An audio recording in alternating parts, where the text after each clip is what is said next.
Hey guys, it's been a couple of weeks, but welcome back to Cubs Unscripted, episode 5, I guess. I don't know, I don't really track of the numbers. Today, I thought it'd be really cool to show you guys the video board. And a lot of people will see this side of the video board. We got a couple of panels that are out right now, and so we're going to show you behind the scenes on just what it takes to replace a panel on this video board. So let's go head upstairs and we'll take a look. So it is a balmy 31 degrees here on the back of the Four Winds Field video board. I've already taken off the metal casing, which protects all of these panels. You'll see all of them have screws here. It's very simple, the unlocking mechanism. You can unlock it with a flathead screwdriver here. And before I go any further, I want to thank my friends at Daktronics, of course, for they taught me all this. And for a lot of you that might be watching this, you might be video board operators at your own teams. They're an incredible source of knowledge to learn. We have a great service package where they can send somebody out here and work on the video board for us, but I personally prefer a more tactile approach, and I like to be real hands-on. So I trained with them. They've taught me what to do, so I am, of course, a trained professional, at least in my own mind I am. Those of you that are watching this, you can learn from the folks at Daktronics, and you'll be able to fix your own video board as well. So back here, we have an entire plethora of cables and power and everything. I'm replacing one of the bad mods. A mod is a square, it's like almost a 12 by 12 panel that has all the different LEDs on them. It's got your red, green, and blue, which create your color palette for images you see on the video board. So to do that, I already disconnected the power from the mod itself. Each mod is individually powered. So if one goes out, you don't lose the whole video board. Then you've got these SATA cables. These cables are what send the data from a processing unit in the back of this video board to each individual panel so they know what lights go on, what lights go off. We also have these clips here that keep these SATA cables in place.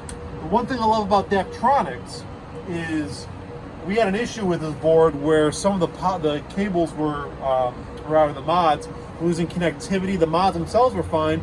The SATA cables weren't working right.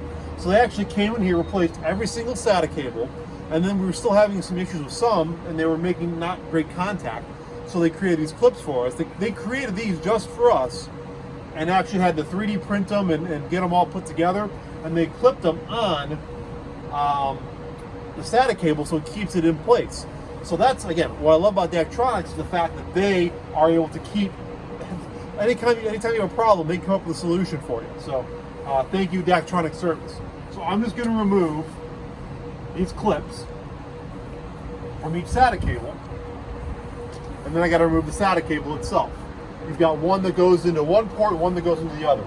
It's a redundancy factor. So if one, cable goes out, it's daisy chain, so you'll still have connectivity.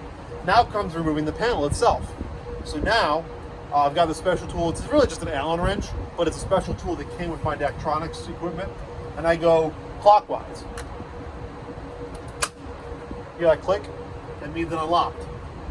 All of these panels, these mods, have locking mechanisms to keep them in place. So I've got this bottom one done. Now I'll put my fingers through a loophole. From this guy. And now it's just a matter of sliding it out, keeping my fingers in the loophole, turning it sideways, and pulling it through like that.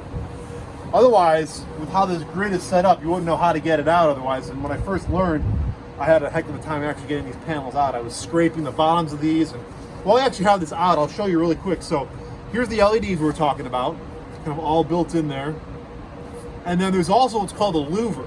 Now a louver is this plastic piece. You see this one's kind of coming off a little bit, probably because of years of use and baseballs flying off it. But these actually protect protect the LEDs from baseballs hitting them. So baseball hits it. There's even some that are already out there that are cracked because a baseball hit it. We'll end up probably replacing those. So this panel is done, and what I'm going to do is I'm going to box it up, send it to Daktronics. They'll diagnose it with the, I'll put a description on there of what the problem is. They'll take it, they test them, they figure out what's wrong, they fix it, they send it back to us. So we always have spares on site. So now I've got the new one ready to go, and it's just a matter of reversing the process. So I'm going to slide it through here. Actually, before I do that, it's kind of a cool view. Ryan, you mind if I trade you here? Again, a big thanks to Ryan who's helping me out today. But I kind of look down through there, and it's kind of a really unique view of the stadium. You really don't get that very much. Thank you, Ryan. Trade you out there. Ryan has been an awesome assistant throughout these videotapings, so I want to give him a shout out and thanks for helping out. You afraid of heights, Ryan? Not too bad. Okay. Not too bad. So okay. It depends on the situation, but I can do this. This is okay. We'll try to get you down quickly. Appreciate so now it's that. just a matter of locking this guy back up. Hear that click, you know it's in. Crisscrossing the cables, so SATA A goes to SATA B on the one above it, and the one below it, SATA B, SATA A. Grabbing my clips. And also, this is probably our last one before the holiday season, so I want to wish everybody that's watching this a very happy holidays, happy Hanukkah, Merry Christmas, happy Kwanzaa, and a Festivus for the rest of us. And now, I just got to connect the power. So power is connected. And you'll notice there's two indicator lights on here that are blinking rapidly. Once it has its data, once it has its connection, it goes solid, then it'll go black, it'll come back to solid again, and then black. So now that I see that, I know that it's getting good signal, it's receiving a signal, and it should be powered on. So what we're going to do is we're now going to go down, take a look at the video board through our test pattern, and see if everything's working. I'm going to button this up, put the panels back on, we'll take our other stuff down, and let's go take a look and see what the video board looks like. So as you can see now, the mods that we had out are now fixed, replaced, and we're good to go. So that's been another edition of the Cubs Unscripted. What's the name of the show? I don't even know what show this is. So thank you guys for tuning in. This will be our last one of the year, so please have a great holiday season and have a happy new year. Let's just kick 2020 out and let's start off fresh and new, and looking forward to see you in the new year. Be safe, be healthy, and as always, go Cubs.